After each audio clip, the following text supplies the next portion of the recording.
Hola, ¿cómo están? Hoy quiero compartir con ustedes el tema sobre la materia de derecho tributario. La obligación tributaria solo se puede obtener por los actos legislativos, lo que son los municipios pueden crear carga tributaria a través de las ordenanzas. ¿Qué son los tributos? Son las peticiones obligatorias que se satisfacen generalmente en dinero y que el Estado exige por su poder de imperio y en virtud de una ley. Una de las principales normas que muchas veces tenemos nosotros que entender que es la Constitución de la República del Ecuador, que es la norma suprema en la que está sometida toda la legislación ecuatoriana, donde se establecen las normas fundamentales que amparan los derechos y libertades de todos los ciudadanos. El régimen tributario se regirá por los principios de generalidad, progresividad, eficiencia, simplicidad administrativa y retroactividad, equidad, transparencia y eficiencia recordatoria. Te comparto en cortas palabras lo que es el Código Tributario. Es una ley orgánica que regula las relaciones jurídicas entre la administración tributaria y el contribuyente. También tenemos los deberes formales del contribuyente o la responsabilidad del mismo. De esto hay que tomar en cuenta que para ello debe estar inscrito la inscripción del RUT, la emisión del comprobante de venta, la declaración del impuesto y el pago del impuesto a la renta. Los deberes de la administración consiste en un reclamo, una petición de un reclamo inclusivo del pago indebido que el contribuyente presenta responsablemente o también de algunos terceros. El fundamento del poder tributario lo podemos decir que el poder tributario, también denominado como potestad tributaria, poder financiero, poder fiscal, supremacía tributaria o competencia tributaria, es considerado como manifestación de la potestad soberana del Estado y es inherente al poder político. El Estado, en el ejercicio del poder tributario, a través del poder legislativo, según el artículo 3 del Código Tributario, está facultado para crear, modificar, extinguir los tributos, así como también para establecer las exoneraciones tributarias.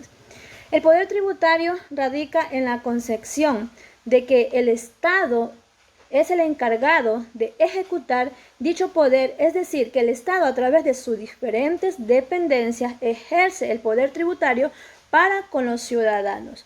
Ahora bien, los contribuyentes están obligados a aportar al Estado, pero dicha aportación es recíproca porque el contribuyente al pagar los tributos o los impuestos, ¿sí?, ellos los están dando la facultad al Estado para que ellos también utilicen esos tributos en su necesidad, así como también como para que cada uno de los contribuyentes puedan obtener tanto su ayuda como en la salud, la educación, la seguridad ciudadana y demás gastos que ellos tengan, también que son proveídos para el Estado.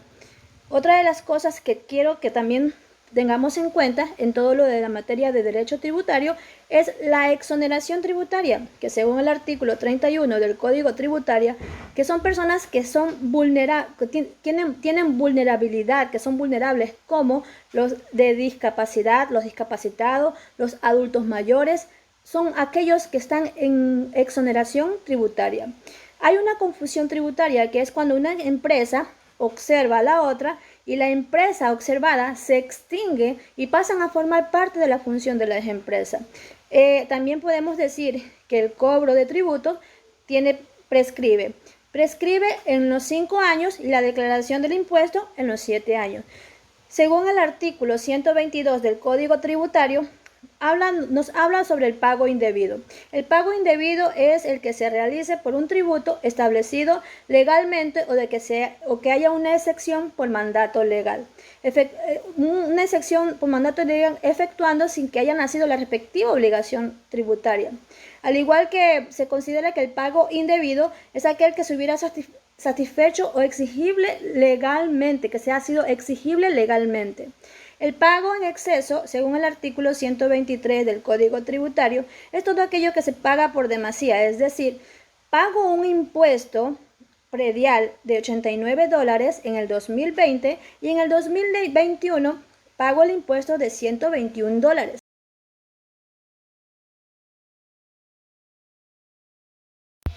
Por lo tanto, para que se devuelvan esos valores, debemos emitir un reclamo administrativo para que así se elimine lo que es el pago en exceso.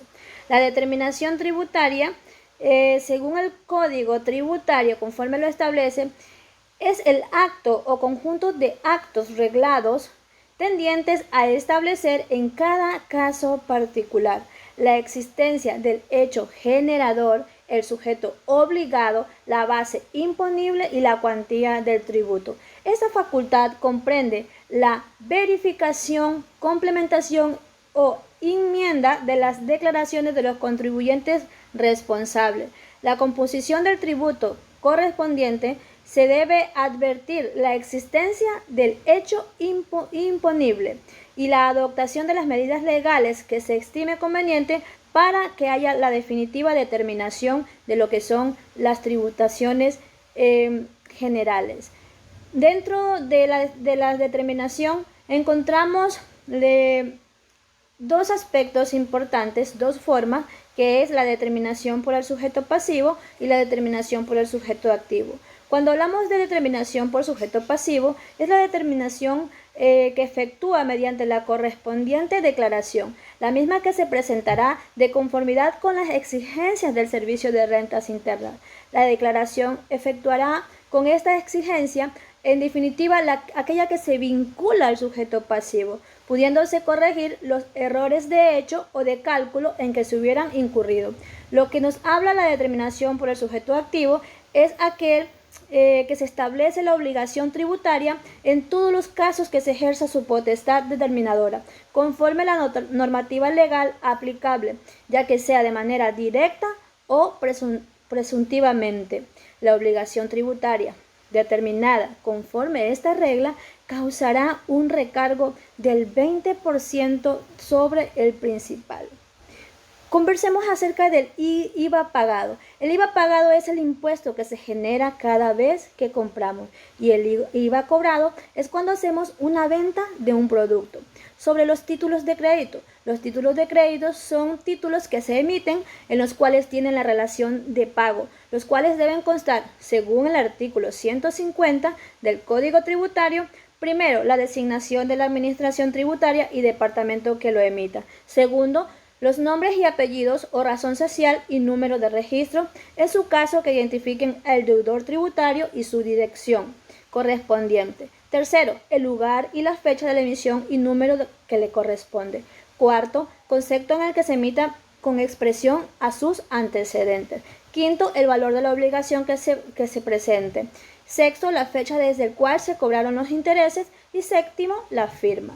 Entendiendo que el título de crédito lo emite la máxima autoridad en una institución, en este caso, si hablamos de municipio, es el director financiero. Los funcionarios que no emiten los respectivos títulos pueden ser glosados en sus posteriores días. El título de crédito da lugar a un juicio coactivo, lo cual es un proceso que es para cobrar a quienes han quedado mal, en este caso, a los que no han pagado sus impuestos, ¿sí? Conjuntamente, este acto lo realiza el tesorero conjuntamente con el secretario. ¿Cómo vemos que comienza el juicio coactivo? El proceso coactivo puede crearse el juzgado de coactiva a través de las ordenanzas. Los gobiernos parroquiales no cuentan con el apoyo de un juzgado de coactiva. Este proceso se lo realiza y una vez que ya se ha terminado el proceso coactivo, podemos decir que este mismo proceso, según el artículo 151 del Código Tributario, inicia con la emisión del título. Luego, el artículo 151 nos habla sobre la notificación, salvo lo que disponga las leyes orgánicas especiales emitiendo el título de crédito. Se notificará al deudor y la acción de cobro se la realizará mediante la citación de acuerdo a lo que nos establece el Código Orgánico General de Procesos. Muchas gracias. Esto es lo que quería compartir el día de hoy con ustedes.